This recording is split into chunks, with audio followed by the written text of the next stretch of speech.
નમસ્કાર, જોહાર. વાત કરીશું આપણે નવસારી જિલ્લાના વાંસદા તાલુકાની.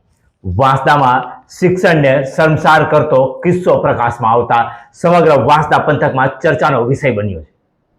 વાંસદા વઘઈ રોડ ઉપર આવેલ શ્રી સત્ય સાંઈ લક્ષ્મી મોહન વિદ્યાલયમાં આદિવાસી નાબાલિગ દીકરીને શારીરિક છેડતી ઘટના સામે આવી છે, જેમાં કેમ્પસના ડિરેક્ટર દિશાંત કમલેશભાઈ ઠાકોર દ્વારા ધોરણ 11 સાયન્સમાં અભ્યાસ કરતી નાબાલિગ દીકરીને ઈરાદાપૂર્વક કેમ્પસના ડિરેક્ટર જેના મનમાં હવસખોરી જાગી હતી અને દીકરીને ઓફિસમાં બોલાવી પહેરેલ કપડાની ટી-શર્ટ જબરજસ્તીથી ઊંચું કરાવી શાળામાં ભણતી દીકરીની સંમતિ વગર જ ગાલ તેમજ હોઠ ઉપર શારીરિક અડપલા કર્યા હતા. આ વાત કરતા અને તમને સાંભળવામાં અજુગતું લાગશે, પણ આ હવસખોરે જરાક પણ શરમ ન કરી.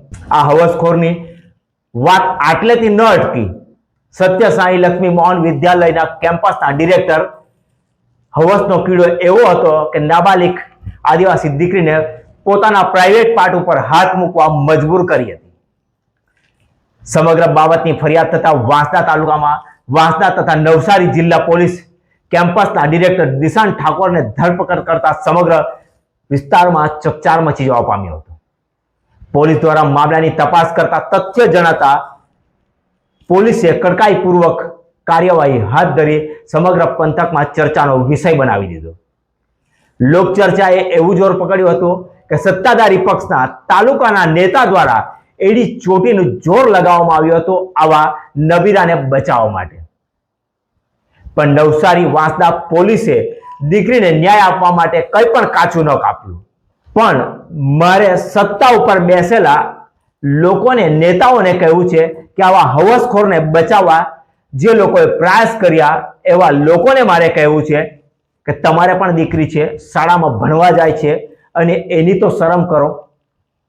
સત્તા પાર્ટીને હાનિ પહોંચશે, પૈસાની લાલચમાં કોઈ દીકરીને ન્યાય મળે તે અટકાવવાના પ્રયાસો કેટલા યોગ્ય. શરમ કરો અને આવા નેતાઓએ કાણી કાચલીમાં પાણી લઈને ડૂબી મરવું જોઈએ.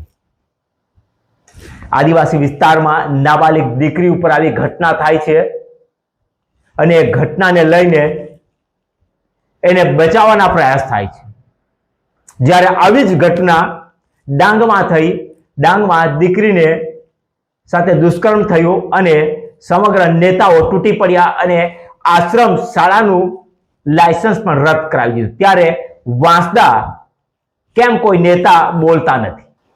પોલીસના કામને લાખ લાખ વંદન કે દીકરીના ન્યાય માટે આવા નેતાઓને પણ કાયદાથી જવાબ આપ્યો.